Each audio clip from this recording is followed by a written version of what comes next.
စိတ်စွမ်းအားနဲ့စွမ်းဆောင်ရာဌာနများဘုရားမြတ်စွာဟောကြားတော်မူခဲ့တဲ့ဒေသနာတော်တွေထဲမှာစိတ်စွမ်းအားရဲ့စွမ်းဆောင်မှုအကြောင်းတွေကိုရှင်းလင်းဖော်ပြပြီးဟောကြားတော်မူခဲ့မြတ်စွာဘုရားရဲ့အဆုံးအမလို့ဆိုသည်မှာဘောဓိပက္ခိယတရား38ပါးဟာအဓိကဖြစ်တယ်ဒီကနေ့ပြောနေကြတဲ့သာသနာဆိုတဲ့စကားဟာဘောဓိပက္ခိယတရား38ပါးကိုအဓိကရည်ညွှန်းပြောတာဖြစ်တယ်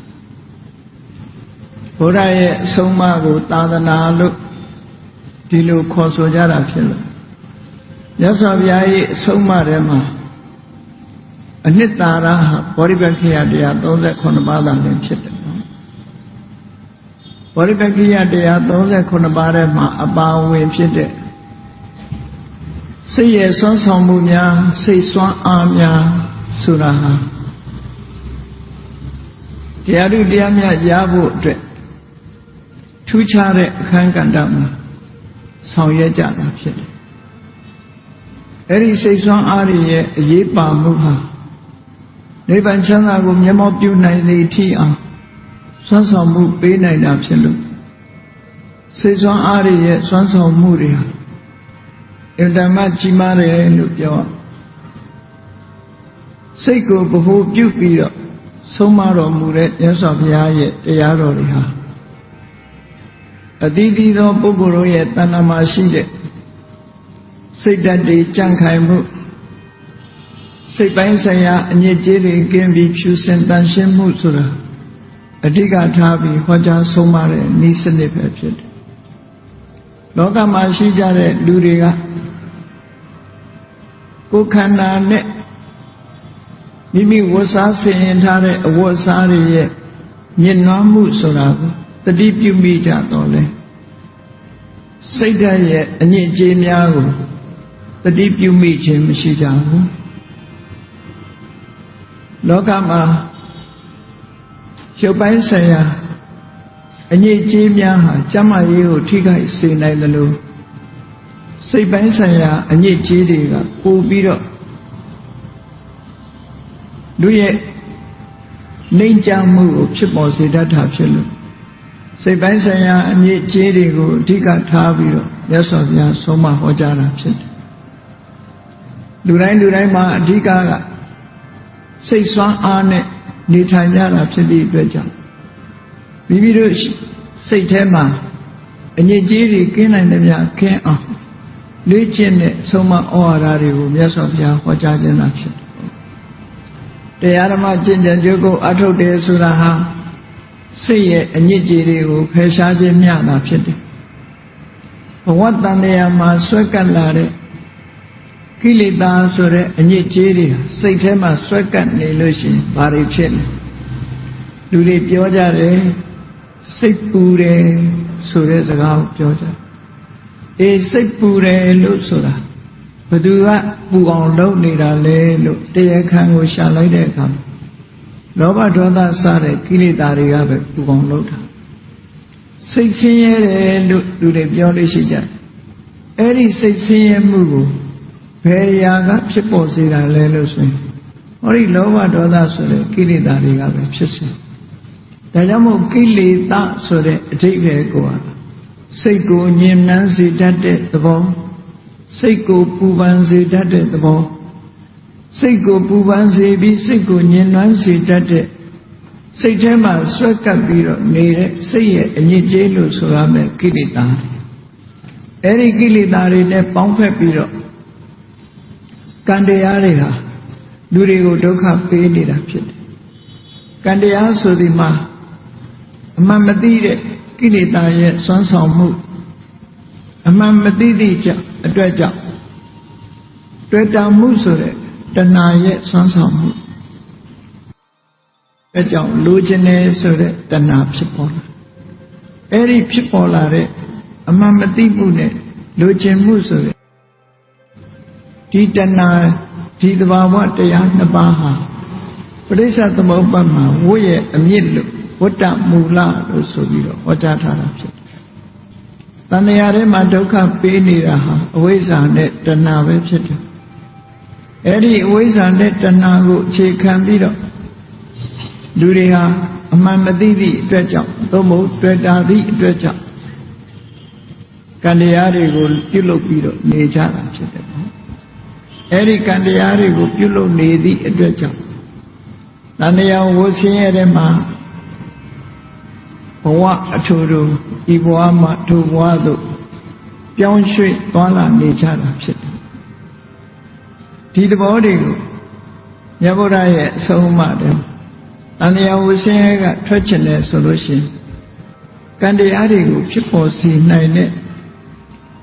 ဒီအဝိဇ္ဇာနဲ့တဏှာလို့ဆိုတဲ့စိတ်ရဲ့အညစ်အကြေးနှစ်ခုအဓိကဖြိုရှင်းပြရမှာဖြစ်တယ်ပေါ့တည်တည်ချာချာစဉ်းစားပြီးတော့ကြည့်မယ်ဆိုလို့ရှိရင်လောကလူတွေဟာအလုပ်တစ်ခုကိုလုပ်ကြပြီဆိုတဲ့အခါလုံးတင်တာနဲ့မလုံးတင်တာအမှန်မသိမှုဆိုတဲ့အဝိဇ္ဇာနဲ့တွဲဖက်ပြီးတော့လဲအလုပ်တစ်ခုကိုလုပ်ကြတာအမှန်မသိသည့်အတွက်ကြောင့်မလုံးတင်တာတွေကိုလုပ်တယ်လုံးတင်တာတွေကိုမလုပ်ဘူးဆိုတာဖြစ်တယ်ဒါကြောင့်မို့လို့လုံးတင်တာနဲ့မလုံးတင်တာကိုခွဲခြားသိတတ်တဲ့အဝိဇ္ဇာဆိုတဲ့တရားအဗ္ဗဓမ္မအရေးပါတယ်ဒီလိုဆိုအမှန်မသိမှုကြောင့်လုံးမိလို့ရပြုလုပ်ကြလုံးမိလို့ရပြုလုပ်တော့ကံတရားတွေဟာစုဆောင်ပြီးဖြစ်လာဖြစ်တယ်အဲ့ဒီကံတရားတွေစုဆောင်ပြီးတော့ဖြစ်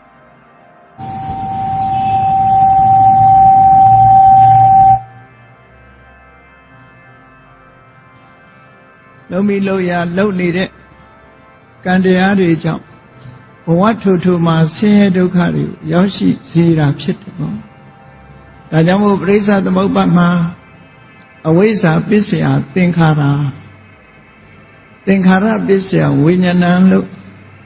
ပရိစ္ဆသမုပ္ပါဒ်မှာဒီလိုဟောကြားထားတာဖြစ်တယ်အဲ့ဒီနေရာမှာဝိညာဏလို့ဆိုတဲ့ဘဝရဲ့အစကိုဖြစ်စေတာဟာကိလေသာနဲ့ကံပေါင်းပြီးတော့ထုတ်လုပ်ခြင်းများတာဖြစ်တယ်ဒီနေရာမှာအဝိဇ္ဇာဆိုတာကိလေသာသင်္ခါရဆိုတာကံကိလေသာနဲ့ကံနှစ်ခုပေါင်းစပ်ပြီးတော့ဘဝတစ်ခုကိုဖြစ်ပေါ်စေတာသာဖြစ်တယ်ပေါ့ဒါကြောင့်မို့အမှန်မသိတဲ့အဝိဇ္ဇာထိုအမှန်မသိတဲ့အဝိဇ္ဇာပေါ်မှာလုံးမိလို့ရပြုလုပ်ခြင်းလို့ဆိုတဲ့ကုသိုလ်ကံအကုသိုလ်ကံအဲ့ဒီကုသိုလ်ကံအကုသိုလ်ကံတို့ရဲ့စွမ်းအားကြောင့်ဘဝတစ်ခုကိုရရှိကြတယ်လောကမှာမသိလို့လှုပ်တာရှိသလိုသိရတဲ့နဲ့မလှုပ်ဖဲမနေနိုင်လို့လှုပ်တယ်ဆိုတာလည်းရှိတယ်ပေါ့အဲ့ဒါလို့သိရတဲ့နဲ့မလှုပ်ဖဲနေနိုင်မနေနိုင်လို့လှုပ်တယ်ဆိုတာကြတော့တဏှာပစ္စယဥပါဒာနဥပါဒနာပစ္စယဘောလို့ဆိုတဲ့ပရိစ္ဆသမုပ္ပါဒ်နောက်ပိုင်းမှာမြတ်စွာဘုရားရှင်းလင်းဖော်ပြထားတာဖြစ်တယ်တဏှာပစ္စယတွေ့တာမှုတွေလိုချင်မှုတွေကိုအကြောင်းပြုပြီးဥပါဒာနဆွဲလန်းမှုတွေဖြစ်ပေါ်လာတယ်ဆွဲလန်းမှုကိုအကြောင်းပြုပြီးတော့ဘဝလို့ဆိုတဲ့ကံတရားကိုပြုလုပ်လာပြန်တာပဲဖြစ်တယ်အဲ့တော့ယမယံခကံတရားတွေကိုအဝိဇ္ဇာကဥဆောင်နေတော့လေယမယံခမှာတဏှာကလည်းဥဆောင်တယ်လို့ဒီလိုပြောလို့ရဆိုပါစို့ဥပမာရှင်းရှင်းပြောရမယ်ဆိုလို့ရှိရင်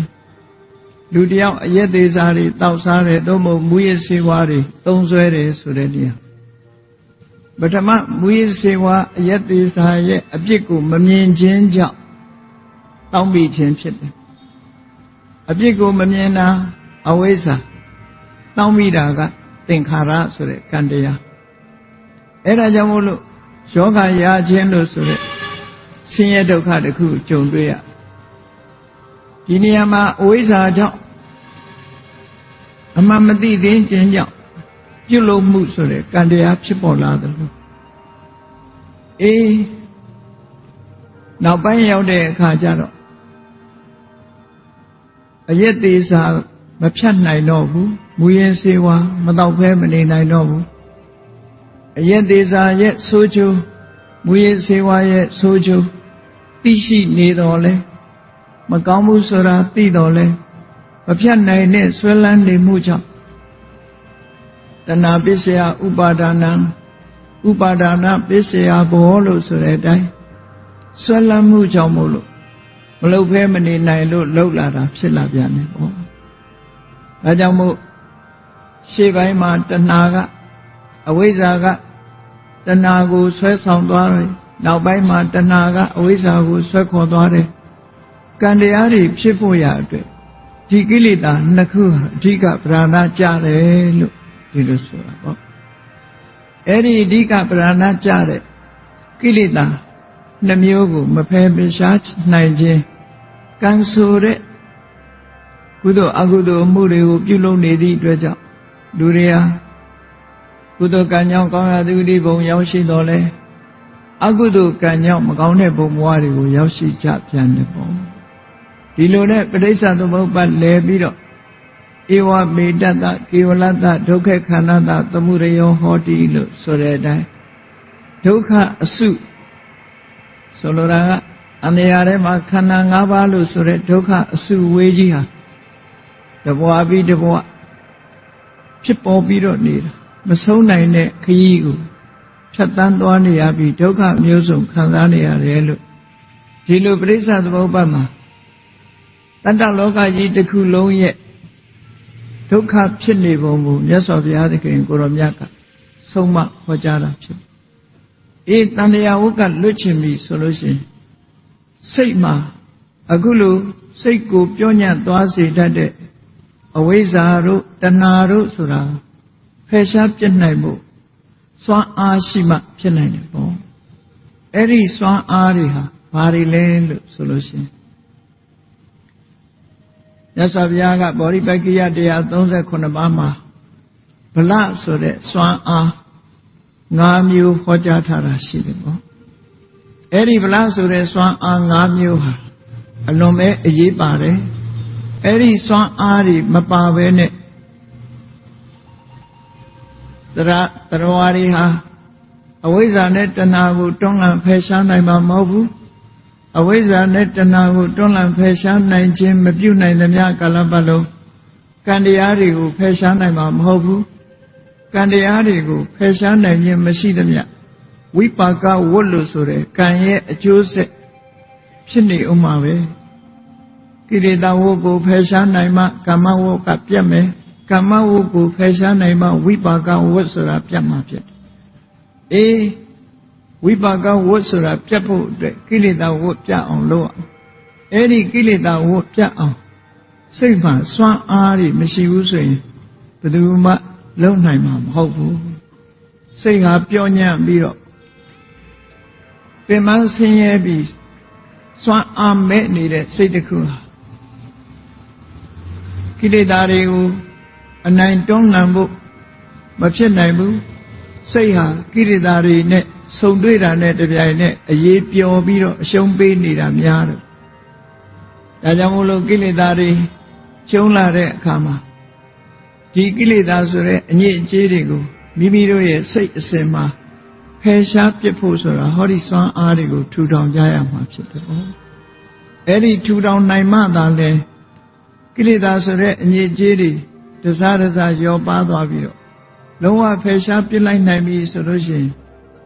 ကိလေသာនិရောဓေကမ္မនិရောဓောကိလေသာတွေငြိမ့်သွားပြီဆိုရင်ကံတွေလည်းငြိမ့်သွားမှာပဲကမ္မនិရောဓေဝိပါကនិရောဓောကံတွေငြိမ့်သွားပြီဆိုရင်ကံရဲ့အကျိုးတရားတွေဟာလည်းမလာတော့ဘူးအဲ့ဒါလို့မလာခြင်းသည်ပင်ဧတေဝန္တောဒုက္ခတဒုက္ခအဆုံးသတ်ခြင်းပဲဖြစ်တယ်လို့မြတ်စွာဘုရားကဒီလိုဟောကြားထားတာဖြစ်တယ်ပေါ့အဲ့ဒါကြောင့်မို့လို့ကိလေသာဆိုတဲ့စိတ်ရဲ့အညစ်အကြေးတွေကိုတွန်းလှန်ဖယ်ရှားဖို့အတွက်စိတ်ရဲ့စွမ်းအားတွေကိုထူထောင်ပေးဖို့အရေးကြီးတယ်အဲ့ဒီစိတ်ရဲ့စွမ်းအားတွေဆိုတာဘာတွေလဲလို့ဆိုလို့ရှိရင်တတ္ထာဆိုတာစွမ်းအားတစ်မျိုးပဲရသော်ဘုရားကပင်စီမာနိဘိက္ခဝေဖလာနိယဟန်တို့ စိတ်ရဲ့စွမ်းအားဟာ၅မျိုးရှိတယ်စိတ်စွမ်းအား၅မျိုးကဘာလဲနံပါတ်1ကတတ္ထာဗလယုံကြည်မှုဆိုတာစိတ်စွမ်းအားတစ်မျိုးပဲဒါဖြင့်ယုံကြည်မှုဆိုတာဘာကိုယုံကြည်ရမှာလဲလို့မေးမယ်ဆိုလို့ရှိရင်ယုံကြည်ခြင်းဟာဒီတရားဓမ္မကိုဟောပြောတဲ့မြတ်စွာဘုရားသခင်ကိုရောမြတ်ရဲ့အသိဉာဏ်ကိုယုံကြည်မှုဟာအရင်ခံကြတာပေါ့ဘုရားရဲ့အသိဉာဏ်ကိုယုံကြည်သဖြင့်မြတ်စွာဘုရားဟောတဲ့အဆုံးအမကိုလိုက်နာကျင့်သုံးမှုလမ်းပွင့်သွားဒါကြောင့်မို့မြတ်စွာဘုရားသခင်ကိုရောမြတ်ကဓမ္မစကြာတရားဟောတော်မယ်သဟံပတိဗြဟ္မာကြီးကအတ္တဝနတာဓမ္မတပရိဟာယန္တိတရားကိုမနာရဘူးဆိုလို့ရှိရင်တရားမှဆုံးရှုံးနစ်နာကြပါလေဓမ္မတဝိညာတာရောဝိတ္တန္တိတရားကိုနားလည်တဲ့ပုဂ္ဂိုလ်ဆိုတာရှိနိုင်ပါလေဒါကြောင့်မို့တရားဓမ္မဟောပြောတော်မူပါလို့မြတ်စွာဘုရားကိုလျှောက်ထားတောင်းပန်တဲ့အချိန်တုန်းကမြတ်စွာဘုရားအဓိကကြတဲ့တတ္ထာဆိုတာကိုထိသွင်းပြီးတော့မိန့်ကြားတော်မူခဲ့တာဖြစ်တယ်ယေသောတဝန္တောပမုံဇန္တုတတ္ထာယေသောတဝန္တောပမုံဇန္တုတတ္ထာမိမိရဲ့ယုံကြည်ချက်ကိုငါစီကိုစစ်လွတ်ကြလို့ဆိုတာအေး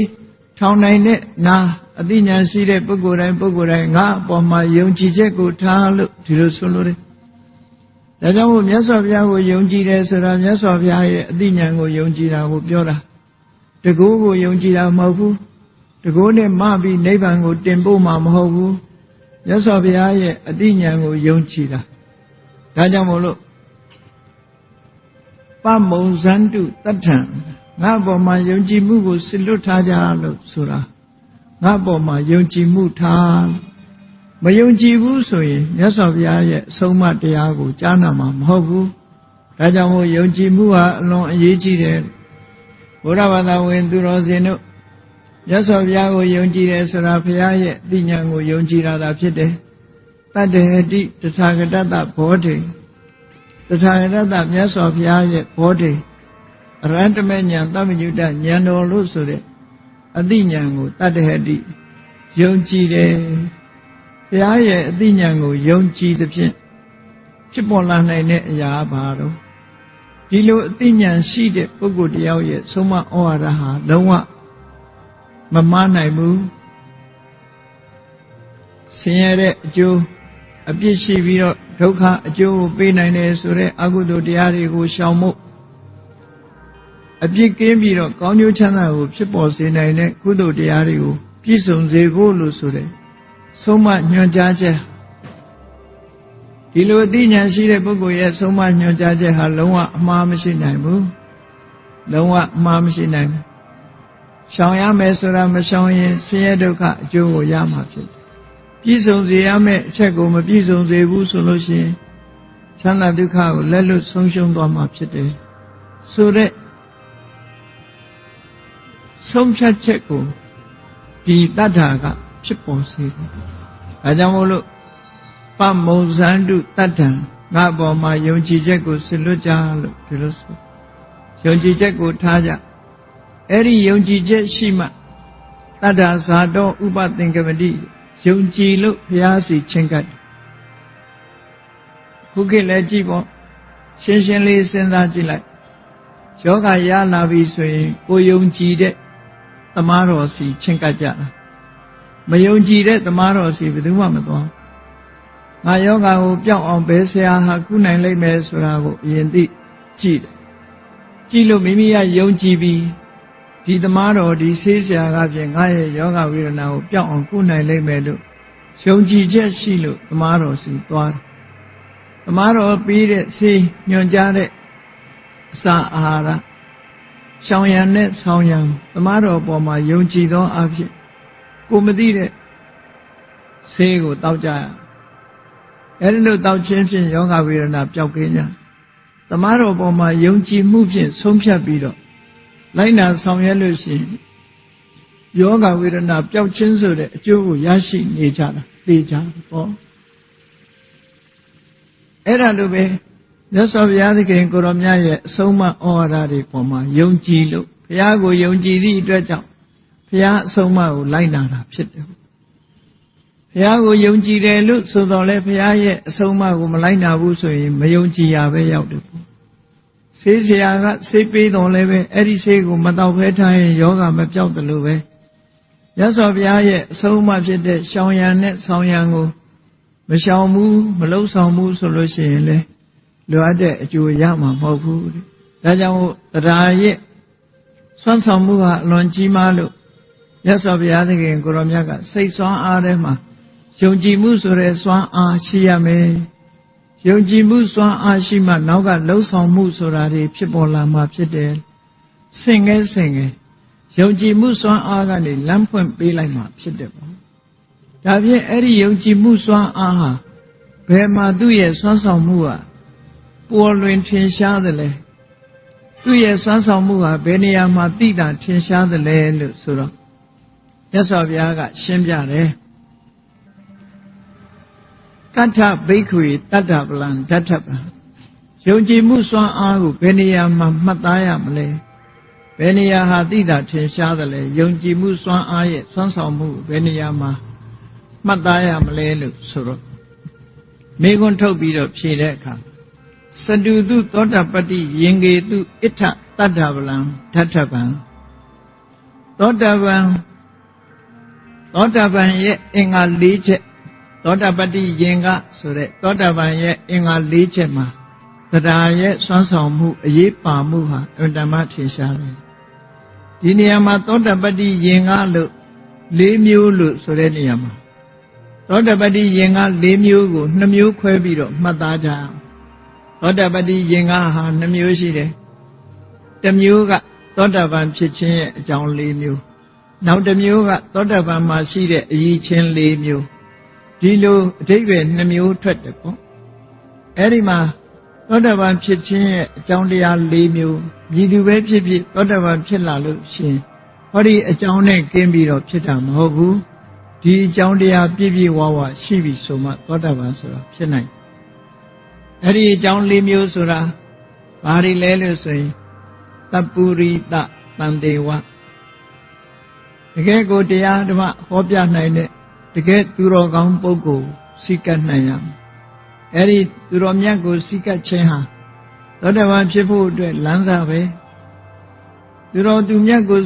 စိတ်ကပ်ခြင်းအဖြစ်ဘယ်လိုအကျိုးကိုရရှိနိုင်တယ်လဲဆိုရင်တတ္တမသဝနာ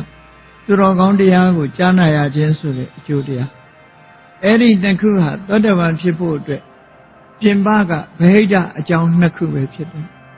ဗဟိတအကြောင်းနှစ်ခုဟာအလွန်အရေးကြီးတယ်ပေါ့သူတော်ကောင်းနဲ့တွေ့မှသူတော်ကောင်းတရားကိုကြားနာခွင့်ရတယ်သူတော်ကောင်းနဲ့မတွေ့ဘူးမစိကပ်ဘူးဆိုရင်သူတော်ကောင်းတရားကြားနာရမှာမဟုတ်ဘူးသူတော်ကောင်းတရားကြားနာမှုမရှိသေးသမျှအသိပညာဆိုတာဖြစ်လာမှာမဟုတ်ဘူးရှင်သာရိပုတ္တရာအလောင်းရှင်မမောဂလန်အလောင်းတို့ဟာမတရားတရားကိုရှာဖွေခြင်းလူလောကကိုစွန့်ခွာလာခဲ့ကြမိသားစုဘဝကိုစွန့်ခွာလာပြီးတော့ရာဇဂိုမြို့မှာထင်ရှားလာတဲ့သိဉ္စရဆိုတဲ့ပြပိုက်ကြီးသင်္စရဆိုတဲ့ပြပိုက်ကြီးထံမှာတပည့်ခံပြီးတော့ပညာသင်ကြတယ်သို့တော့သူသင်ပေးတဲ့ပညာဟာအမရာဝိခေပလို့ဆိုနီးဖြစ်ပြီးသူတို့လိုချင်တဲ့မတရားနိဗ္ဗာန်ဆိုတာကိုဖော်ပြနိုင်ခြင်းကမစွမ်းနိုင်ဘူးဒါကြောင့်မို့လုံလောက်တဲ့သူတော်ကောင်းမစိကရခြင်းမရှိသည့်အတွက်ကြောင့်နီးမှန်ကန်တဲ့တတ္ထမလို့ဆိုတဲ့သူတော်ကောင်းတရားကိုမရရှိကြအဲ့ဒါလိုနဲ့နှစ်ပေါင်းကြာစွာဆောင်ရှိနေရတဲ့အချိန်မြတ်စွာဘုရားပွင့်လို့တပည့်ဆက်ကြာတရားဟောမြတ်စွာဘုရားရာဇဂိုပြည်ရောက်လာတဲ့အခါမှာပိဿဝဂီ၅ပါးထဲမှာအပါဝင်ဖြစ်တဲ့ရှင်အတ္တစီမထေရမြတ်စွာဘုရားသာသနာပြုစေလွတ်ရာကနေခရီးဒေသစာရီသွားရင်ရာဇဂိုမြို့ကိုရောက်လာအဲ့ဒီရောက်လာတဲ့အခါကျတော့မှရှင်သာရိပုတ္တရာအလောင်းဥပတိတ္တပြပိုက်ဟာတပ္ပုရိတတန်တေဝလို့ဆိုတဲ့ရှင်အတ္တစီရဲ့အနေအထိုင်အမူအရာကိုကြည့်ပြီး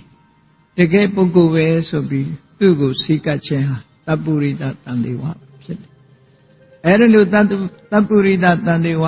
သူတော်ကောင်းနဲ့ဆုံတွေ့ပြီးတဲ့အခါမှာရှင်အတ္တစီကိုမေးခွန်းနေမေးတဲ့အခါမှာရှင်အတ္တစီကဖြေတယ် သစ္စာလေးပါးတရားကိုကျင့်ကြုတ်ရှင်းပြလိုက်တဲ့အခါမှာတတ္တမသဝနာဆိုတဲ့သူတော်ကောင်းတရားကိုကြားနာလိုက်ရတာအဲ့ဒါလို့ကြားနာလိုက်တဲ့အခါမှာတန်တရားတွေကင်းပြီးတော့အမြင်ရှင်းသွားတာဖြစ်တယ်ပေါ့တန်တရားကင်းခြင်းနဲ့အမှန်မြင်ခြင်းဆိုတဲ့အကျိုးကျေးဇူးကိုရရှိသွားတာတတ္တမသဝနာတပ္ပုရိတုပတပ္ပုရိတတန်တေဝတတ္တမသဝနာဆိုတဲ့ဒီအကြောင်းနှစ်ခုကနေဖြစ်ပေါ်စေလိုက်တယ်သောတာပန်ဘဝရောက်သွားအဲ့ဒီမှာအပြင်မဲ့အကြောင်းတစ်ခုတည်းနဲ့ရောက်တာလားဆိုတော့မဟုတ်ဘူးအတွင်းအကြောင်းနှစ်ခုသူ့မှာလုံလုံလောက်လောက်ရှိနေ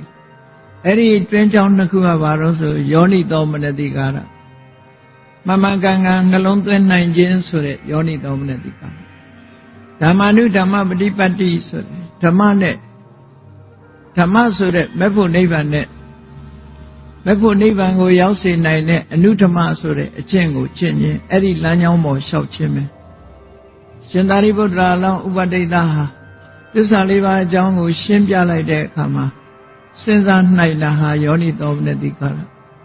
စဉ်းစားနိုင်တဲ့အတိုင်းအသိဉာဏ်ဖြစ်အောင်ဆင်ញင်သုံးသပ်တာကဓမ္မနုဓမ္မပฏิပန္နပဲအဲ့ဒီအကြောင်းတစ်ခုနဲ့လုံလုံလောက်လောက်တွေးလိုက်တာနဲ့တပြိုင်နက်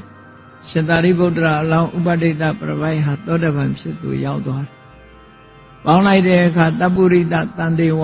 တတ္တမသဝနာယောနိသောမနတိကာရဓမ္မနုဓမ္မပฏิပတ်တိဆိုတဲ့ဒီအကြောင်းလေးပါးကိုသောတပတ္တိယင်္ဂလို့ခေါ်တယ်။သောတပန်ဖြစ်ခြင်းအကြောင်းအဲ့ဒီနေရာမှာတတ္ထာဆိုတာကိုဖော်ပြထားတာမရှိဘူး။ဒါကြောင့်မို့ဒီနေရာမှာသောတပတ္တိယင်္ဂ၄မျိုးဆိုတာတခြားမဟုတ်ဘူးသောတပန်ပုဂ္ဂိုလ်တွေတဏ္ဍာမှာဖြစ်ပေါ်နေတဲ့အရည်ချင်း၄မျိုးအဲ့ဒီအရည်ချင်း၄မျိုးကဘာလို့ဆိုရင်ဗုဒ္ဓေအဝိစ္စပတာရဓမ္မေအဝိစ္စပတာရသံဃေအဝိစ္စပတာရဆိုလိုတာကမြတ်စွာဘုရားပေါ်မှာအတိညာဏ်နဲ့တက်ဝင်ပြီးတော့ယုံကြည်ဆုံးဖြတ်ခြင်းမြတ်စွာဘုရားရဲ့ဘုံကြီးတွေကိုယုံကြည်ဆုံးဖြတ်နိုင်ခြင်းဓမ္မေဝိသပတာရတရားရဲ့ဂုဏ်ကြီးကိုယုံကြည်ဆုံးဖြတ်နိုင်ခြင်းတန်ခေဝိသပတာရတန်ခဂုဏ်ကြီးကိုယုံကြည်ဆုံးဖြတ်နိုင်ခြင်းလို့ဆိုတယ်ဗုဒ္ဓေဝိသပတာရဓမ္မေဝိသပတာရတန်ခေဝိသပတာရဒီသုံးခုနဲ့အရိယကန္တသီလလို့ဆိုတယ်အရိယပုဂ္ဂိုလ်တွေမျက်မျက်နှာနှာထိမ့်သိမ်းဆောင်ရှောက်တဲ့၅ပါးသီလအဲ့ဒီအင်္ဂါရပ်၄မျိုးအဲ့ဒီအင်္ဂါရပ်၄မျိုးပမာတရားဟာလွှမ်းမိုးထားတယ်လို့ဆိုလို့မြတ်စွာဘုရားကိုသောတာပန်ဖြစ်သွားပြီဆိုရင်ဘုရားပေါ်မှာယုံကြည်မှုလွန်ကဲတယ်တရားပေါ်မှာယုံကြည်မှုတွေသံဃာပေါ်မှာယုံကြည်မှုတွေ၅ပါးသီလပေါ်မှာမျက်နှိုးမှုတွေဆိုတာဟာလွှမ်းမိုးထားတာဖြစ်တယ်ပေါ့ဒါကြောင့်မို့လို့မြတ်စွာဘုရားကတရားဆိုတဲ့ယုံကြည်ချက်စွမ်းအားစိတ်ဆွမ်းအားတစ်ခုရဲ့စွမ်းဆောင်တဲ့နေရာဟာဘယ်နေရာမှာတိတာတုံးလို့ဆိုလို့ရှိရင်သောတပတ္တိယင်္ဂ၄မျိုးမှာတရားရဲ့စွမ်းဆောင်မှုဟာထင်ရှားတယ်လို့ဒီလိုဟောတာဖြစ်တယ်ပေါ့သောတပန်ဖြစ်သွားရင်တရားဟာအထွတ်ထိပ်သို့ရောက်သွားတယ်တရားအထွတ်ထိပ်သို့ရောက်တရားရဲ့စွမ်းဆောင်မှုတွေဟာအမှန်တမ်းကြီးမားတယ်ဘုရားပေါ်မှာဆုံးဖြတ်ပြီးသားဖြစ်သွားတယ်တရားပေါ်မှာဆုံးဖြတ်တယ်ဘယ်လိုဆုံးဖြတ်တာတုံးဆိုရင်ဒီဖျားသာလေတကယ်ဖျားပေါ့လောကမှာဖျားဆိုတာတွေကအများကြီးရှိတော့လူတွေကကိုယုံကြည်ရာကိုဖျားလို့သတ်မှတ်နေကြတာဖြစ်တယ်သောတာပန်ဖြစ်သွားလို့ရှိရင်ဖျားအစစ်ကိုမှတကယ်ဖျားလို့သတ်မှတ်သွားအဲ့ဒီဖျားအစစ်ရဲ့အဆုံးအမကိုမှတကယ်တရားလို့သတ်မှတ်သွားအဲ့ဒီဓမ္မအတိုင်းလိုက်နာကျင့်သုံးတဲ့ဖျားအစစ်ရဲ့တရားဓမ္မတွေကိုဖြန့်ဖြူးတဲ့ပုဂ္ဂိုလ်တွေမှာတကယ်တန်ခါအစစ်လို့ဒီလိုသတ်မှတ်ပြီးတော့ယုံကြည်လက်ခံသွားတာပေါ့အဲ့ဒါဟာတရားရဲ့စွမ်းဆောင်မှုပဲဖြစ်တယ်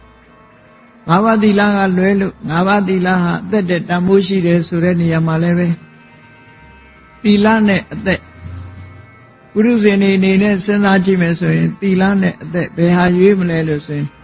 အသက်တော့အသေးမခံနိုင်ဘူးသီလတော့ခဏချခြင်းချမယ်ဖြစ်ကောင်းဖြစ်မှာပုဂ္ဂိုလ်ကြတော့အဲ့ဒါလို့မဟုတ်ဘူးအသက်ပဲအသေးခံမယ်သီလကိုမဖြစ်ဘူးလို့တန်ဖိုးထားတာချင်းမတူတော့ဘူးပေါ့ဒါကြောင့်မို့၅ပါးသီလကိုအရိယကန္တအရိယပုဂ္ဂိုလ်တွေက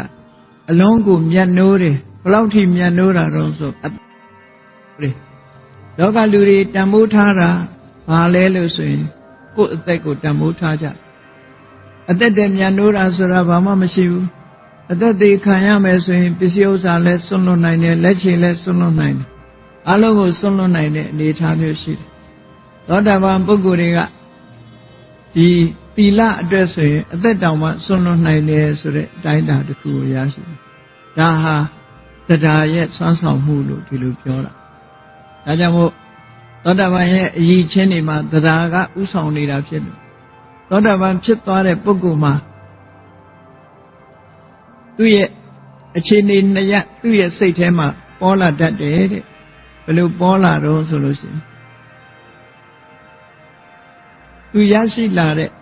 တရားဓုတရားမြတ်ကိုတစ်ကမ္ဘာလုံးမှာရှိတဲ့တရားဝါတွေကိုရရှိစေခြင်းဒါတစ်ခုနောက်တစ်ခုကမိမိရထားတဲ့အရည်ချင်းကိုရွှေအိုးကြီးကိုလူသိမှစိုးသလိုကိုယ်အရည်ချင်းကိုထုတ်ဖော်ပြဖို့ဝန်လေးတွေတိုးဝက်ပြီးတော့ထားတယ်ဒါကတစ်ခု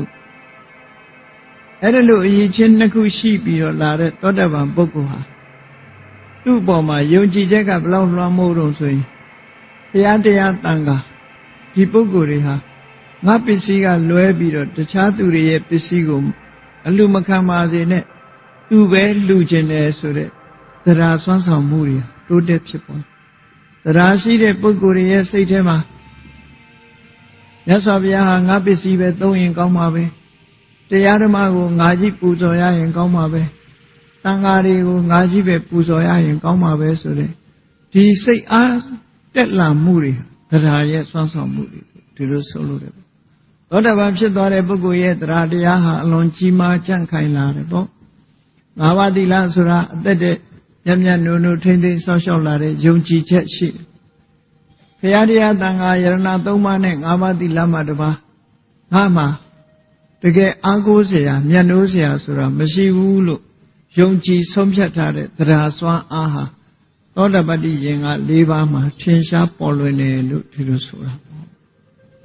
ဒါကြောင့်မို့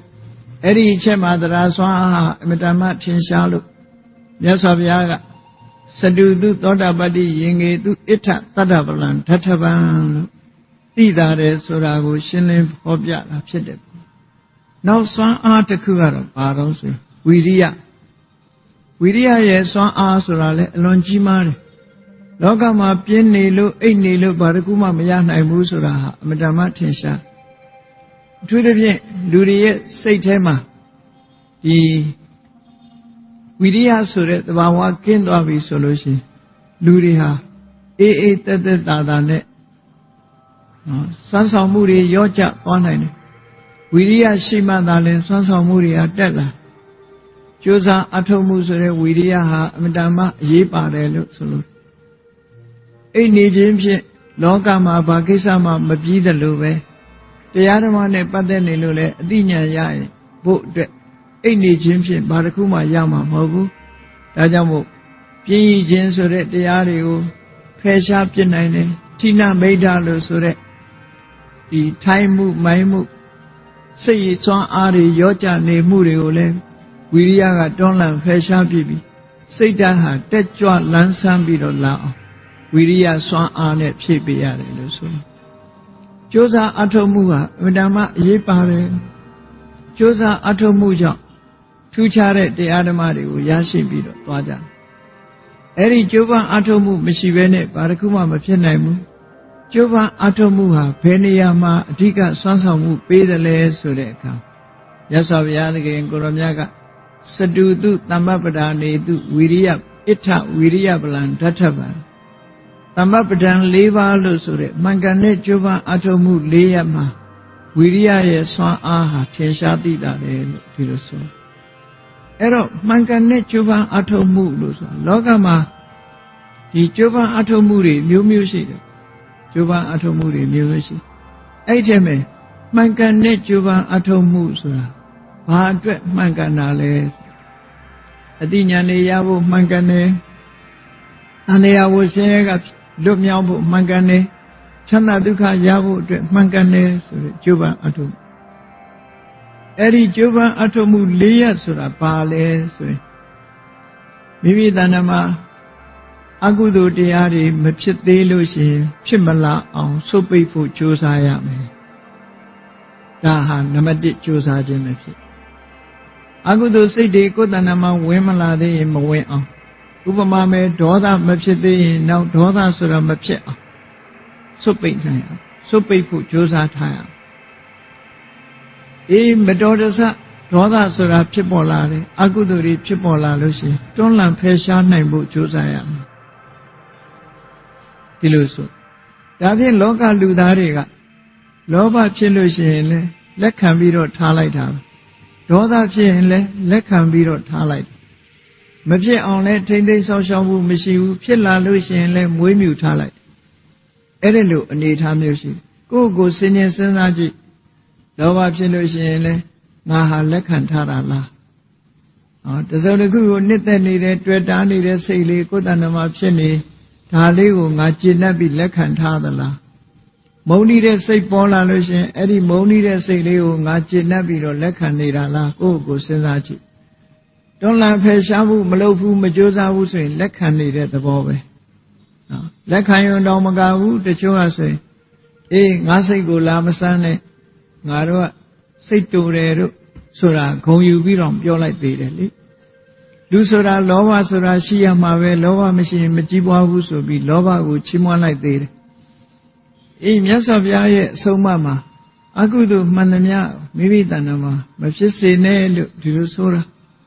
ဒါကြောင့်မို့လို့အကုသိုလ်တစ်ခုကမဖြစ်အောင်ကြိုးစားနေရအဲ့ဒီကြိုးစားလို့ဖြစ်ပေါ်လာပြီးကြိုးစားအထုတ်ပါရတဲ့နဲ့ဖြစ်ပေါ်လာပြီဆိုရင်ဖယ်ရှားဖို့ကြိုးစားဒီလိုဆိုလို့တာအဲ့တော့တန်တရားထဲမှာတို့တွေလဲပတ်ပြီးတော့တန်တရားဝဆင်းရဲတွေဒုက္ခတွေခံနေရတာဟာအကုသိုလ်တွေကိုယ်တဏ္ဍာမှာမဖြစ်အောင်ဆုတ်ပေးနိုင်တဲ့လုံလဝိရိယနည်းနေကြတယ်ဖြစ်ပေါ်လာတဲ့အခါမှာဖယ်ရှားပြစ်နိုင်တဲ့လုံလဝိရိယတွေအားပြော့နေကြတယ်မဖယ်ရှားဘဲနဲ့နေကြတယ်ဒါကိုပြင်းရည်နေတယ်လို့ဆိုတာအဲ့ဒီပြင်းရည်မှုဝိရိယတွေကင်းနေသည့်အတွက်ကြောင့်တန်တရားဝဆင်းရဲကမလွတ်နိုင်နောက်တစ်ခါကောင်းတဲ့ဘက်ကကြည့်မယ်ဆိုရင်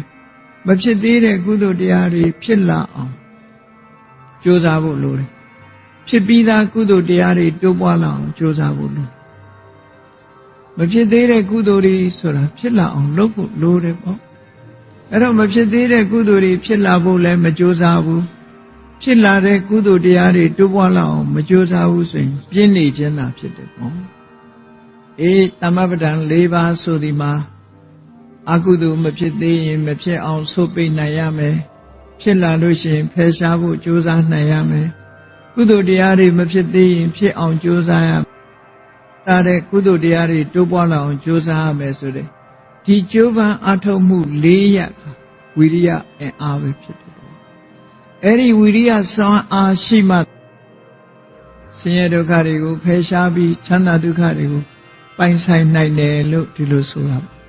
ဒါကြောင့်ဝိရိယရဲ့စွမ်းအားဟာဝရိဘကိယတရား38ပါးထဲမှာပါဝင်တဲ့သမ္ပပဒံ၄ပါးမှာထူးခြားထင်ရှားသိတာတယ်လို့မြတ်စွာဘုရားကဒီလိုဟောတာဖြစ်တယ်ပေါ့တို့တွေနိဗ္ဗာန်ချမ်းသာကိုလိုချင်တယ်ဆိုလို့ရှိရင်ဒီအချက်၄ချက်ကိုတတိထားပြီးတော့ကြိုးစားအထောက်အမှာဖြစ်တယ်ဘုဒ္ဓနာမှာအကုသိုလ်တွေဖယ်ရှားဖို့ကြိုးစားနေရမယ်ကုသိုလ်တရားတွေတိုးပွားဖို့ကြိုးစားနေရမယ်အဲ့ဒါလိုမှမကြိုးစားဘူးဆိုလို့ရှိရင်ဒီအလုံးနှစ်ခုကြိုးပမ်းအထောက်မှုမလုပ်နိုင်သေးဘူးဆိုလို့ရှိရင်တော့နိဗ္ဗာန်နဲ့တော့ဝေးနေအောင်မှာပဲဖြစ်တယ်ဒီလိုဆိုလို့တာဒါကြောင့်မို့ကြိုးပမ်းအထောက်မှုဆိုတဲ့ဝိရိယအားတွေကိုမြင့်တင်ပေးဖို့လိုအပ်တယ်ဝိရိယအားမြင့်တင်ပေးဖို့ဘာလို့ကိုယ့်ကိုဆင်ញင်သုံးသပ်ပြီးတော့ချင်းချောက်ပေးဖို့လည်းလိုအပ်တယ်တခါတရံကိုယ်စိတ်ဓာတ်ကိုဆုံးမပြီးတော့ချင်းချောက်ရဘာနဲ့ချင်းချောက်ငါဒီလိုနေလို့ရှိရင်တန်တရားဝကဘယ်တော့မှလွတ်မှာမဟုတ်ဘူးငရဲရောက်သွားရင်ငရဲဆင်းရဲဒုက္ခတွေခံရမယ်ငရဲဆိုတာကိုမမြင်ဘူးပေမဲ့ကြားဘူးနားဝနဲ့ငရဲဆိုတာဟာအမြဲတမ်းဆင်းရဲတယ်ဆိုတာသိတိရစ္ဆာန်တွေကိုယ်တိုင်မြင်ဘူးတယ်တိရစ္ဆာန်ရဲ့ဒုက္ခတွေမြင်ဘူးတယ်ကြားဘူးတယ်ဒါကြောင့်မို့လို့ ငါမကြိုးစားဘူးဆိုရင်တိရစ္ဆာန်ဘဝရောက်သွားရင်တိရစ္ဆာန်တွေလိုဒုက္ခခံရမှာပဲဆိုတဲ့ဒီဒုက္ခတွေကိုခံနိုင်သလားလို့ကိုယ့်ကိုယ်တန်ဝေကဖြစ်ပွားပြီးတော့ချင်းချောက်ပေးပြီးတော့လုံလဝီရိယမရှိရှိအောင်ကြိုးစားအထောက်။ဘာဒီလိုနေလို့တော့မှမဟုတ်ဘူးမလွတ်လို့ရှိရင်အစင်ထာဝရအိုခြင်းနာခြင်းသေခြင်းဆိုတာတွေနဲ့ရင်ဆိုင်ပြီးတော့တန်တရားထဲမှာတဝဲလဲလဲနဲ့ဒုက္ခရောက်နေအောင်မှာပဲဆိုတာကိုယ့်ကိုယ်ကိုထိတ်လန့်တုန်လှုပ်အောင်ဆင်ញင်စဉ်းစားပြီးတော့ပေးဖို့လိုအပ်တယ်အဲ့ဒီကြတော့မှကြိုးစားမှုဆိုတော့ပေါ်လာနိုင်တယ်ပေါ့အဲ့ဒါလို့ဝီရိယကိုကိုယ်တဏ္ဍာမှာမေးလို့မွေးမြူလိုက်လို့စွမ်းအားတွေတက်လာပြီဆိုလို့ရှိရင်ဘောဓိပက္ခိယ139ပါးထဲမှာပါဝင်ဖြစ်တဲ့ဝီရိယစွမ်းအားဟာမဂ္ဂင်၈ပါးထဲရောက်တဲ့အခါကျတော့သမ္မာဝါယာမမှန်ကန်တဲ့ကြိုးပမ်းအထောက်မှုလို့ခေါ်လာတယ်ပေါ့ဒီလိုဆိုလို့နောက်စွမ်းအားတစ်ခုကတော့အရေးကြီးတာဘာလို့ဆိုတတိစွမ်းအားလောကကြီးမှာတတိမေ့နေလို့တတိမေ့နေတယ်ဆိုတာကာမဂုဏ်အာယုန်ထဲမှာစိတ်တွေလွတ်ထားတယ်နော်ဘဝမှာနေစဉ်ဘဝမှာစာဝတ်နေရေးဆိုတာနဲ့ပဲကိုယ့်ဘဝကိုသာဝရကြီးလို့ထင်ပြီးတော့စိတ်တွေလွတ်ထားမယ်ဆိုလို့ရှိရင်တော့ပမာဒလို့ခေါ်တယ်မေ့လျော့နေခြင်းပဲဖြစ်တယ်အဲ့ဒါလို့မေ့လျော့နေတဲ့ပုဂ္ဂိုလ်တယောက်ဟာဘယ်တော့မှတဏှာဝဆင်းရဲကလွတ်မှာမဟုတ်မေ့လျော့တယ်ရစ်မှုတယ်မေ့လျော့တယ်ဆိုတာဘာနဲ့ဥပမာတူတော့ဆိုလို့ရှိရင်ခင်္ဃမြစ်မှာမျောလာတဲ့စင်သေးကောင်ကြီးတကောင်အဲ့ဒီစင်သေးကောင်ကြီးကခင်္ဃမြစ်ကျောမှာပေါ်တော်ကြီးမျောနေတဲ့အခါကြီးမိုက်တကောင်ကစင်သေးကြီးမြင်တော့ကောင်းကင်ကနေပြန်ချလိုက်ပြီးတော့စင်ပေါ်မှာနားလိုက်တယ်နားလိုက်ပြီးတော့စိတ်ထဲမှာဘလို့စိတ်ကူးလဲလို့ဆိုရင်ဟန်ကြတာပဲငါတသက်တော့စားလို့မကုန်တော့ဘူးဒီစင်သေးကောင်ကြီးခောက်ပြီးတော့စားနေုံပဲရေစားလို့ရှိရင်လည်းရေတောက်လို့အစင်နေမယ်စားစရာလည်းအစင်နေမယ်အိတ်ချင်လို့ရှိရင်လည်းဒီပေါ်မှာပဲအိတ်လိုက်ဖို့ပဲလို့ဒီလိုစိတ်ထဲမှာအတွေးတွေဝင်လာပြီးတော့ဘယ်မှအတောင်အညောင်းခံပြီးတော့သွားစရာမလိုဘူးစားစရာလည်းရှိတယ်နေစရာလည်းရှိတယ်ရေငတ်ရင်လည်းတောက်စရာလည်းရှိတယ်ဆိုပြီးတော့အဲ့ဒီစင်သေးကောင်ကြီးပေါ်မှာနားပြီးတော့ကြီးမိုက်ဟာတသက်ထာဝရလို့စိတ်ထဲမှာထားပြီးတော့ခင်းကမြေကျောမှာမျောလိုက်လာတယ်ဘုန်းကြီးတို့တွေလည်းစဉ်းစားကြည့်ကိုရထားတဲ့ဘဝလေးကိုထာဝရလို့ထင်ပြီးတော့ကြီးမိုက်ကြီးစဉ်းစားသလိုပဲငါရထားတဲ့ဘဝဟာမအိုမနာမသေးဆိုတဲ့စိတ်ဓာတ်မျိုးတွေဝင်ပြီးတော့ဘာမှလှုပ်เสียမလို့ဘူးငါမှသာသမီတွေကလည်းရှိတယ်ပစ္စည်းဥစ္စာတွေလည်းရှိတယ်စားစရာတောက်စရာတွေလည်းအကုန်ပြည့်စုံတယ်စီးပွားရေးစားတွေလည်းလုံလောက်တယ်ဘာမှလှုပ်เสียမလို့ဘူးလို့အတွေးတွေဝင်ကောင်းဝင်လိမ့်မယ်အဲ့ဒါကိုရစ်မှုမေးလျော့ခြင်းလို့ခေါ်တယ်ရစ်မှုမေးလျော့နေခြင်းပဲဖြစ်တယ်ဘဝဆိုတာရပ်နေတာမဟုတ်ဘူးလူတွေရဲ့အသက်ဟာလည်းရပ်နေတာမဟုတ်ဘူးအချိန်ကုန်သည်နဲ့အမျှဆုံးရှုံးနေတာသာဖြစ်တယ်လောကလူတွေကထင်တယ်မနေ့ကနေညနေရောက်လာတာအဆန်းမဟုတ်ဘူးအချိန်ကသာကုန်သွားတယ်နာနေပိုင်းအချိန်တွေဟာနေ့လယ်ပိုင်းရောက်တော့ကုန်သွားတယ်နေ့လယ်ပိုင်းကအချိန်တွေဟာညနေပိုင်းရောက်တော့ကုန်သွားတယ်ညနေပိုင်းအချိန်တွေကညရောက်တော့ကုန်သွားတယ်ညဟာလည်းပဲမနေ့မိုးလင်းတော့ကုန်သွားတယ်အချိန်ကုန်တာသာလူတွေကသိတယ်ကိုယ်တဏ္ဍာမှာရှိတဲ့ရုပ်တည်နာနေကုန်ခန်းသွားတာကိုမသိလိုက်ဘူးလူရဲ့စွမ်းအားတွေရုပ်လျော့သွားတယ်လူပြုမှုတွေပါသွားတယ်ခွန်အားတွေပါသွားတယ်တရကြည့်ရင်တရအိုသွားတယ်ဆိုတဲ့သဘောတွေကိုမစင်စားနိုင်အဲ့ဒါကိုပမာဒမေ့လျော့တယ်လို့ခေါ်တယ်နော်လူတွေကထင်ကောင်းထင်လိုက်မယ်တပည့်တော်တို့မမေ့ဘူးမနဲ့ဆိုလို့ရှိရင်အလုတ်သွားရမှာတတိယဘာလို့ရမှာညာလို့ရမှာမမေ့ဘူးလို့ဒီလိုထင်ကောင်းထင်တယ်ဒီလိုကိုဘဝကိုထာဝရလို့ထင်ပြီးတော့နေတာဒီပင်လေရစ်မှုမေ့လျော့ခြင်းလို့ခေါ်တယ်ပေါ့ရစ်မှုနေတာရထားတဲ့စီစဉ်ဥစ္စာတွေနဲ့ရစ်မှုနေတာခုနကကြီးမိုက်ဟာစားစရာလည်းငါမှရှိတယ်တောက်စရာလည်းငါမှရှိတယ်နားစရာလည်းငါမှရှိတယ်ဘာလို့စရာလိုသေးလဲဘာမှမလိုဘူးတသက်တာအေးပြီလို့တွေးတာဟာရစ်မှုမေးလျော့ခြင်းပဲဖြစ်တယ်အဲ့ဒါလိုနဲ့သွားတော့ဒီစင်သေးကောင်ကြီးဟာခင်းကမြစ်ကိုကျော်လွန်ပြီးတော့ပင်လယ်ထဲရောက်သွားတယ်အကောင်ကလည်းတနေ့ပြီးတနေ့တနေ့ပြီးတနေ့ပိုးပို့ပြီးတော့ပုတ်ပွားလာတယ် ပုပ်ပွားလာတဲ့အကောင်ကြီးကခင်းကမြစ်ကနေပြီးပင်လယ်ထဲရောက်တဲ့အခါပင်လိုင်းလှိုင်းလုံးကြီးတွေရဲ့ရိုက်ပုတ်မှုကြောင့်ဟိုနာကပဲ့ဒီနာကပဲ့ပုတ်ရိလာတာတွေဖြစ်လာပင်လယ်ထဲရောက်သွားတဲ့အခါကျတော့ကမ်းမမြင်လမ်းမမြင်လှိုင်းလုံးကြီးတွေကြားတယ်ရောက်သွားပြီဆိုတော့မှကြီးဟာမျက်လုံးမျက်စံပြူးလာတယ်နော်တသက်တာလို့ထင်လာတဲ့စင်ဒီကောင်ကြီးဟာလှိုင်းပုတ်တဲ့ဓာတ်နဲ့ယိုယွင်းလာတာကိုသိရတဲ့အခါကျတော့ကဲဒါကြီးကိုစွန့်ပြီးတော့ပြန်ဖို့ဆိုတာကြည့်လိုက်တော့ကမ်းမမြင်လမ်းမမြင်ဖြစ်သွားပြီးတော့ကြီးပိုက်ကြီးဟာပင်လယ်ထဲမှာပဲကျပြီးတော့သေဆုံးသွားရှာကမ်းရောက်အောင်မပြန်နိုင်တော့ဘူးပင်လယ်နဲ့ထဲရောက်သွားတဲ့အခါမှာအရှိနောက်တောင်မြောက်မမြင်ရလို့လက်ပတ်ပြန်ရင်းကနေအတောင်ညောင်းတော့ကြီးဟာရေထဲမှာထိုးချပြီးတော့ဘဝဆုံးသွားအဲ့ဒါမျိုးလိုပဲကာမဂုဏ်အာယုန်တွေထဲမှာမူကျင်မှုမေးလျော်နေတဲ့ပုဂ္ဂိုလ်တွေဟာဒီလိုဖြစ်တတ်တယ်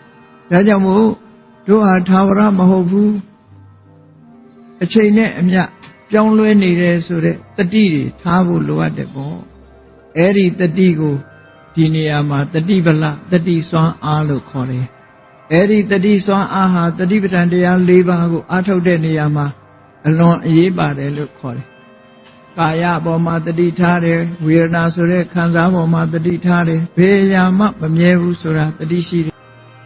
ပေါ်မှာတတိထားတယ်စိတ်ဓာနုပဒနာဉာဏ်နဲ့သဘာဝတရားတွေပေါ်မှာတတိထားပြီးတော့စောင့်ကြည့်နိုင်တယ်ဓမ္မအဲ့ဒီတတိပဋ္ဌာန်တရား၄ပါးပေါ်စိတ်ကိုစွဲစွဲမြဲမြဲထားနိုင်တဲ့တတိရဲ့စွမ်းအားသိရှိလာကြတယ်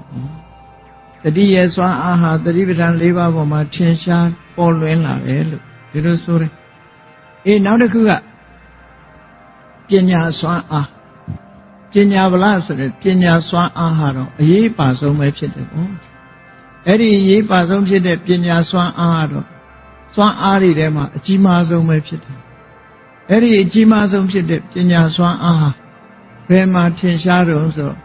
စတုတုအရိယသစ္စေတုဣဋ္ဌပညာဗလံဓဋ္ဌဗံ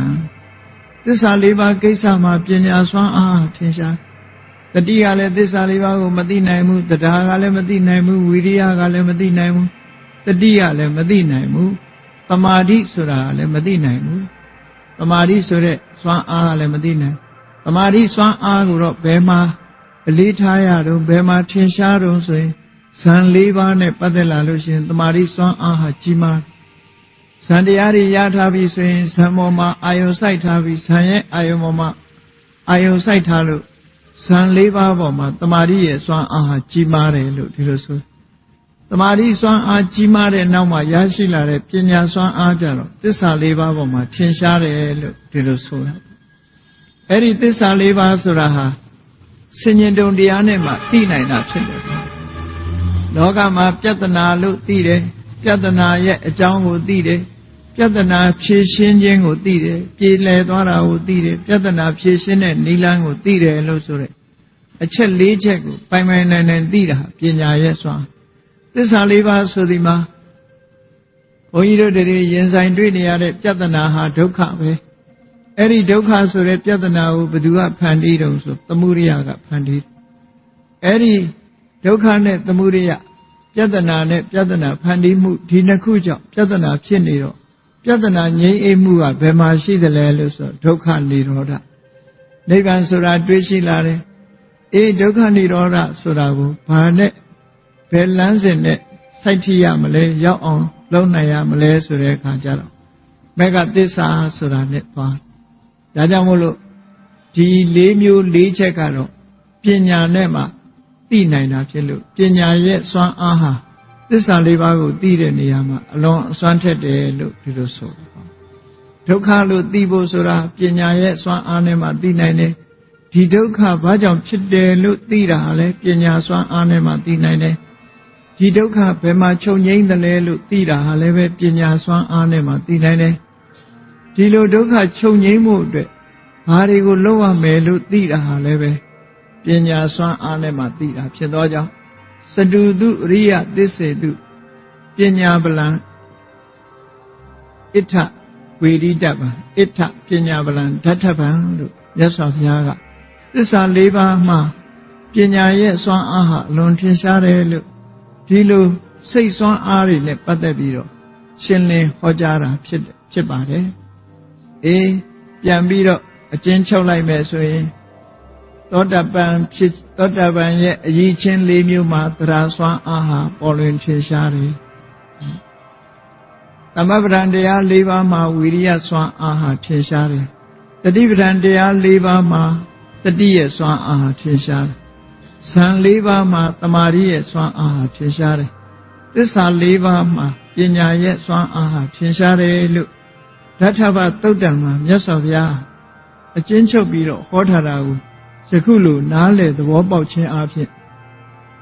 မိမိတို့လူရှိတဲ့နိဗ္ဗာန်ချမ်းသာကိုရဖို့အတွက်တို့တွေဟာစိတ်စွမ်းအားတွေနဲ့ပြည့်စုံမှုလိုအပ်တယ်။တရားစွမ်းအားတွေကိုမြင့်ပေးရမှာဖြစ်တယ်။ဝိရိယစွမ်းအားတွေမြင့်တင်ပေးရမှာဖြစ်တယ်။တတိစွမ်းအားတွေမြင့်တင်ပေးရမှာဖြစ်တယ်။သမာဓိစွမ်းအားတွေမြင့်တင်ပေးရမှာဖြစ်တယ်။နောက်ဆုံးပညာစွမ်းအားတွေမြင့်မားလာပြီဆိုရင်အမှန်၄ချက်ကိုသိပြီးတော့နိဗ္ဗာန်ချမ်းသာကိုမျက်မှောက်ပြုနိုင်မှာဖြစ်တယ်လို့ကိုယ်စီသဘောကျပြီးမြတ်ဗုဒ္ဓရဲ့အဆုံးအမအတိုင်းလိုက်နာကျင့်သုံးခြင်းဖြင့်တန်တရားဝဆင်းရဲမှလွတ်မြောက်အောင်ကြိုးစားအားထုတ်နိုင်ကြပါစေကုန်သတည်းသာဓုသာဓုသာမေတ္တာပို့ရအောင်တတဝါများစွာဘေးရန်กว่าချမ်းသာကြပါစေတတဝါများစွာဘေးရန်กว่าချမ်းသာကြပါစေမေတ္တာရေချမ်းသုံးငါဖြံငြိမ်းချမ်းကြပါစေမေတ္တာရေချမ်းသုံးငါဖြံငြိမ်းချမ်းကြပါစေသက်ရှိချမ်းသာစိတ်ချမ်းသာလူရဆန္ဒပြည့်ပါစေသက်ရှိချမ်းသာစိတ်ချမ်းသာ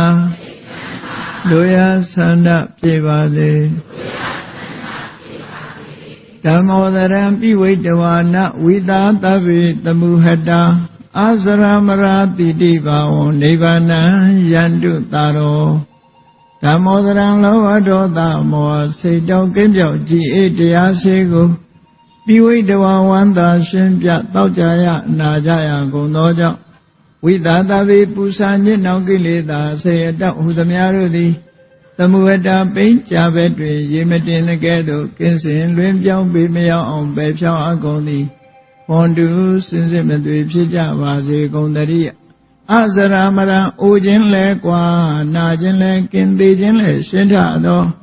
တိတိဘဝကိလေသာဟုပုခသိင်ကင်းကြီးရာအစစ်ဖြစ်ပေထသောနိဗ္ဗာန်နိဗ္ဗာန်ဟုခေါ်အေးမြူတော်သို့သာရောတရားချစ်ခင်စိတ်ကောင်းဝိညာဉ်သူတော်စင်များတို့သည်ယန္တုပါရမီအစဉ်စဉ်မြင့်နေမြင့်၍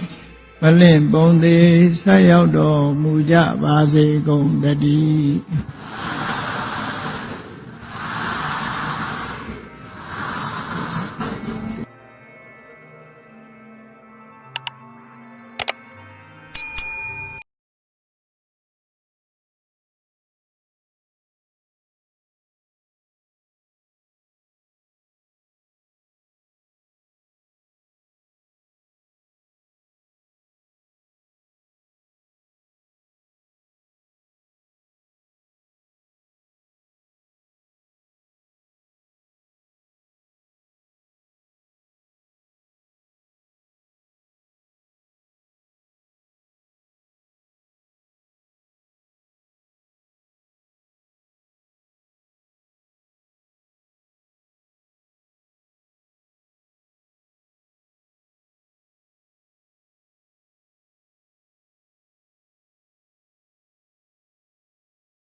။